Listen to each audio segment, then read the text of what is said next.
Bonjour, nous voici ensemble pour cette dernière séquence sur la petite vidéo Powers of Ten. Et nous allons commencer par la correction des deux petits calculs que j'avais demandé. Donc dans un premier temps, la circonférence de la Terre. Là ici j'ai remis un petit schéma pour se rappeler des différentes lignes imaginaires qu'il y a, notamment le fameux méridien de Greenwich, avec le fait que suivant sur quel méridien on est, c'est la longitude, alors que suivant sur quel parallèle on est, c'est la latitude. On a vu donc que la formule, c'était que la circonférence, c'est-à-dire le tour d'un méridien ou le tour de l'équateur, c'était pi fois le diamètre, et je vous avais dit qu'environ le diamètre de la Terre faisait 12 800 km. C'est pas, évidemment, c'est pas précis à 2 zéros près, comme ça, c'est plus compliqué, mais on peut faire cette approximation. Alors si je fais le calcul avec mon iPhone, le pi de mon iPhone a beaucoup de chiffres après la virgule, et j'obtiens 40 212,3859,6. Si je prends le pi de Archimède, c'est-à-dire 3,14, j'obtiens 40 192. On voit que ce n'est pas exactement le même résultat.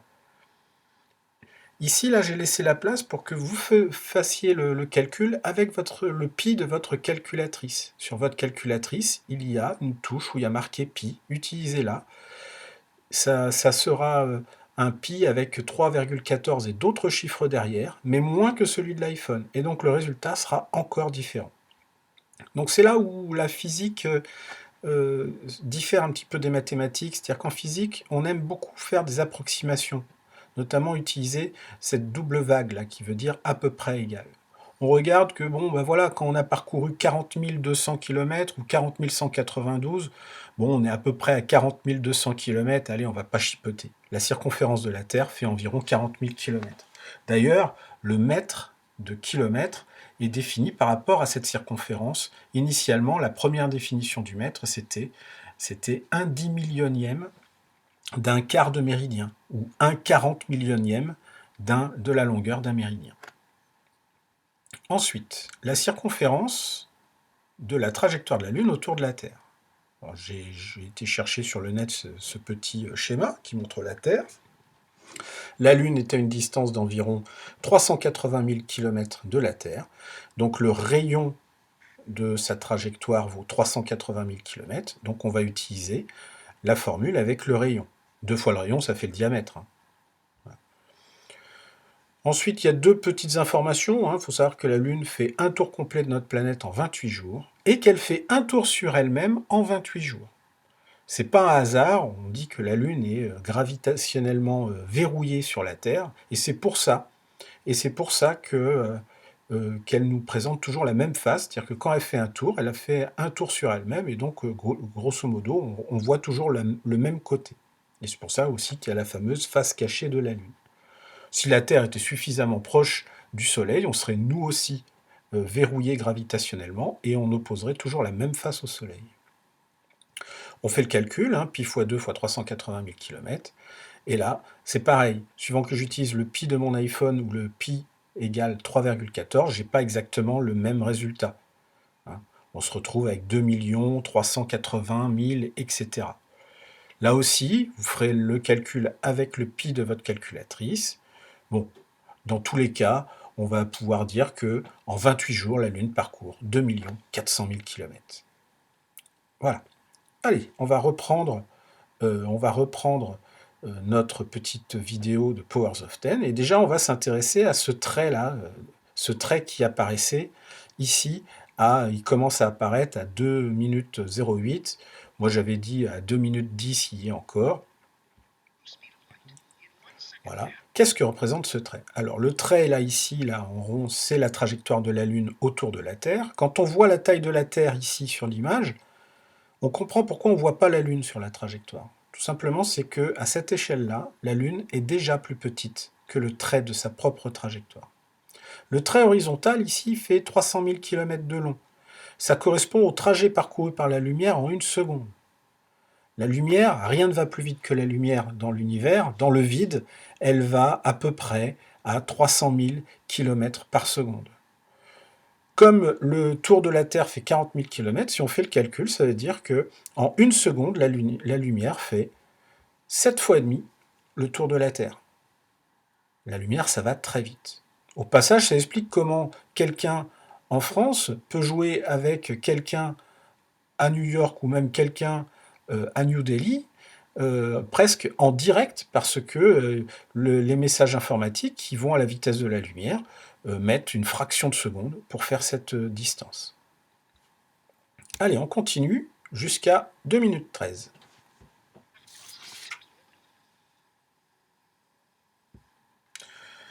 À 2 minutes 13, on voit que ce qu'on appelle le couple Terre et la Lune peut être mis dans un grand carré de 1000 millions de mètres ou 1 million de kilomètres. On continue notre voyage. Alors, à 2 minutes 17, on voit cette ligne-là qui vient d'apparaître. Cette ligne, c'est la trajectoire de la Terre autour du Soleil. Certains pourraient me dire, attendez, normalement, la trajectoire autour du Soleil, on sait que c'est à peu près, c'est comme un rond, quoi. Mais bon, voilà, c'est que c'est un rond tellement grand que là, ici, comme on est zoomé sur ce rond, on a l'impression que c'est une ligne droite. Le rayon de la courbure de la trajectoire de la Terre autour du Soleil, c'est 150 millions de kilomètres. On en reparlera un petit peu plus tard. On continue à s'éloigner. Et là, à 2 minutes 22, on voit quelque chose, je ne sais pas si, quand vous l'avez vu, vous avez compris ce que ça représentait. Ça représente quoi? Ça représente, en fait, ça représente la trajectoire de la Terre qu'on a épaissie. Ben oui, parce que comme on va s'éloigner, le trait va diminuer et à la fin, on ne le verra plus.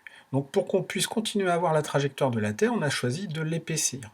Ça veut dire que pour le reste de la vidéo, le trait de la trajectoire de la Terre fait un petit peu plus que le côté de ce carré-là, qui est le côté qu'il y avait juste avant, c'est-à-dire le côté qui fait 1 million de kilomètres de large. À partir de maintenant, la Terre et la Lune sont dans le même trait de trajectoire. Et ça sera vrai pour toutes les autres planètes. C'est-à-dire que on peut pas, quand on représente le système solaire à l'échelle, on ne peut pas à la fois avoir les trajectoires et la représentation des planètes. Parce que les planètes, on le voit, sont beaucoup plus petites que le trait. Là, vous allez voir, on va s'éloigner, le trait va diminuer. Au passage, on voit qu'il commence à se courber. On sent qu'il commence à faire un grand rond. On commence à apercevoir la trajectoire d'autres planètes. Celle-là, là, c'est Vénus, Mercure et Mars. Et au centre, évidemment, de tout ça, il y a notre étoile, le Soleil.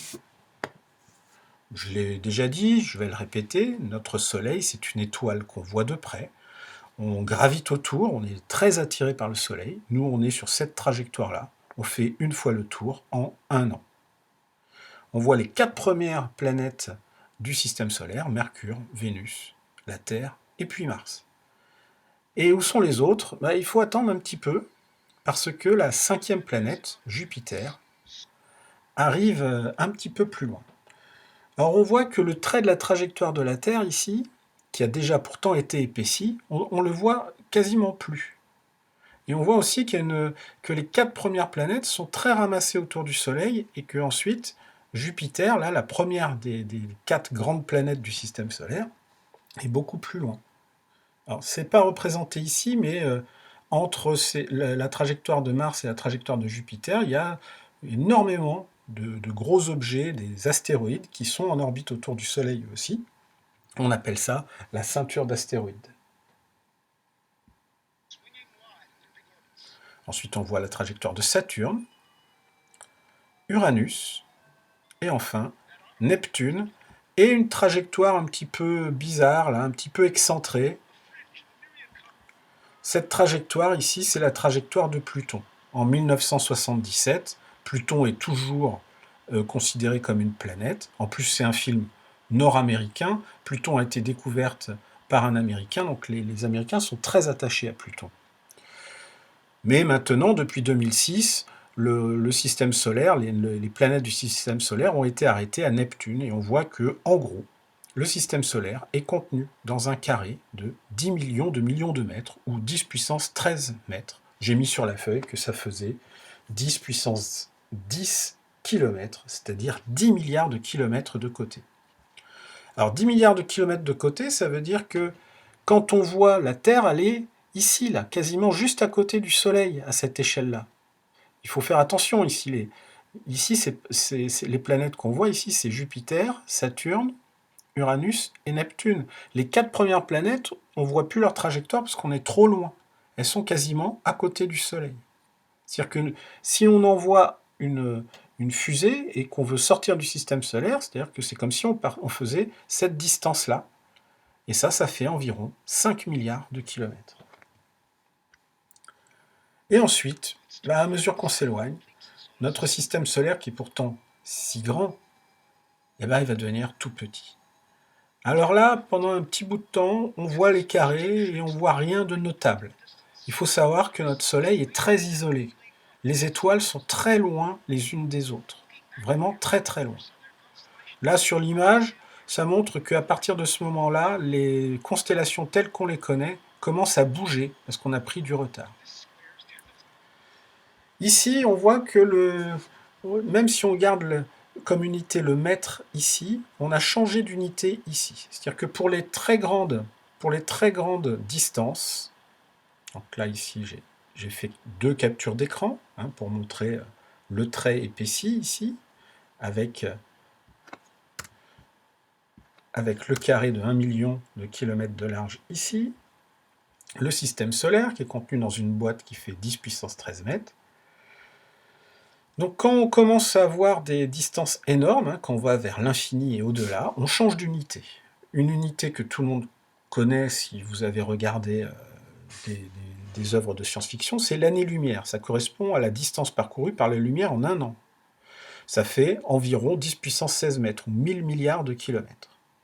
Ceux qui ont vu, c'est dit dans Star Wars, mais c'est dit dans d'autres films de science-fiction, on peut aussi entendre parler de parsec. Alors la définition du parsec est un peu compliquée, mais il faut savoir que ça fait 3,2 environ, 3,3 années-lumière. Dans la vidéo, pour l'instant, on n'a pas vu d'autres étoiles, parce que les autres étoiles sont situées à plusieurs années-lumière. La plus proche des étoiles qui est proche de notre Soleil, elle est à 4 années-lumière. Là, ici, on va commencer à voir arriver les premières étoiles du voisinage. Notre Soleil a des voisines, entre guillemets, mais les premières voisines sont à au moins sont entre 4 et 100 années-lumière. L'étoile la plus proche de nous, c'est Proxima du Centaure. Elle est située à environ 4 années-lumière. C'est-à-dire que la lumière met 4 années à aller de notre Soleil jusqu'à Proxima du Centaure. Quand on voit qu'en 1 seconde, la lumière est capable de faire 7 fois et demi le tour de notre planète, je vous laisse imaginer la distance qui nous sépare des étoiles. Et puis à mesure qu'on s'éloigne, il y a de plus en plus d'étoiles. Toutes ces étoiles semblent être dans une espèce de grand nuage. On se rend compte, si on arrivait à faire ce voyage, que ce grand nuage a une forme de tourbillon. C'est ce qu'on appelle une galaxie. Alors notre galaxie est une galaxie de taille moyenne, moyenne grande. C'est ce qu'on appelle une galaxie spirale. On voit que son diamètre fait à peu près 100 000 années-lumière de diamètre. Et on voit que c'est un tourbillon et ça fait comme des grands bras ici. Voilà. Et nous, on est dans un des bras. Ici, on est loin du cœur de la galaxie. Et il vaut mieux parce que là, dans le cœur de la galaxie, les étoiles sont un peu plus rapprochées. On a plus de chance, ou plutôt de malchance, d'être à côté d'étoiles un peu trop puissantes qui pourraient être dangereuses pour nous. Et quand on s'éloigne, on voit qu'il y a d'autres galaxies, notamment notre galaxie et la galaxie d'Andromède ici, sont destinées à se rencontrer dans un peu plus de 1 milliard d'années. Pour ma part, on va s'arrêter ici. Pour ceux qui ont continué le voyage, on va aux limites extrêmes de l'univers tel qu'il était connu en 1977. Là, on a rajouté 2 zéros depuis, grâce au télescope, notamment au télescope Hubble, qui permet de voir les objets qui sont vraiment très très loin. Notamment, dès 1977, on savait déjà que les galaxies formaient des amas, ce qu'on appelle des super amas d'étoiles. Voilà, on va s'arrêter ici. Ensuite, ceux qui ont continué la vidéo, vous savez que on va s'arrêter ici, là, et ensuite on va replonger vers la Terre, et ensuite on va aller dans la main du monsieur qui fait sa sieste pour son pique-nique autour du lac de Chicago. Là, ici, on a exploré l'infiniment grand. Ensuite, le reste de la vidéo explore l'infiniment petit, mais ça, on verra ça un petit peu plus tard.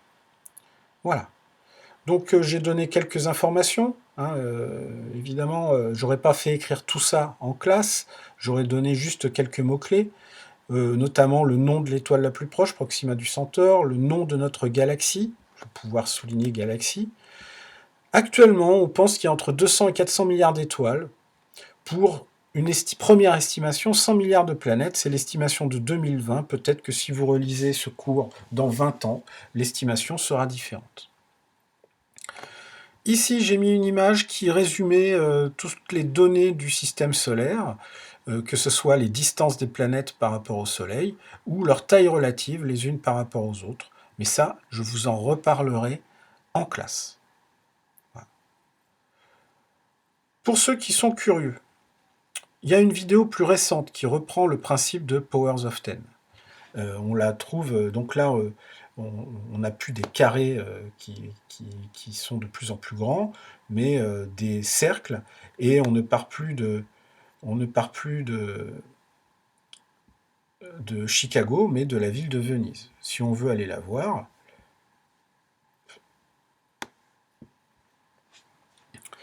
elle est ici.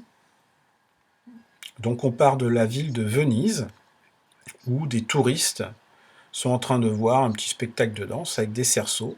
Chaque cerceau fait 1 mètre de diamètre, et ensuite la caméra va s'éloigner petit à petit. Le cercle des personnes fait 10 mètres de diamètre. À chaque fois, vous comprenez, les cercles qui apparaîtront, on rajoute un zéro supplémentaire. Là, on s'éloigne de la place Saint-Marc à Venise, une des plus célèbres places du monde. Ensuite, on va voir le prochain cercle qui fait 100 mètres de diamètre. Venise est une ville qui est bâtie sur l'eau. Les rues ici, ce n'est pas des rues, c'est des canaux. Et puis ensuite, on va faire le voyage cosmique, hein, ça s'appelle le Cosmic Voyage, en partant de la lagune de Venise, qui est dans le nord de l'Italie, etc., etc. Évidemment, la réalisation est plus moderne. Hein, les images qui ont été prises sont des compilations d'images satellites. On devine un petit peu la France ici avec l'Espagne. Là, ici, vous voyez que le cercle est à l'intérieur de la Terre. Là, ils ont bien fait attention au fait que la Terre était un peu plus grande que 10 000 km, etc., etc. Je vous laisse tout le loisir de regarder ça. Bon, pour combler le reste de la page, j'ai mis une petite image, d'une galaxie, et puis de 2 vaisseaux de science-fiction extrêmement connus, chacun dans 2 grandes sagas, hein, Star Wars et Star Trek. Et ici, là, c'est la devise de Star Trek, To boldly go where no one has gone before, c'est aller hardiment là où personne n'est jamais allé. Votre travail, ça va être d'imprimer ou de recopier une partie de ce qu'il y a décrit côté cours. Si vous imprimez, vous collez sans plier. Regardez ce document, essayez de voir s'il y a des choses que vous ne comprenez pas pour pouvoir me poser des questions une fois qu'on rentrera ensemble au collège. Et puis, je vais vous souhaiter une bonne journée et puis à bientôt. Allez, au revoir.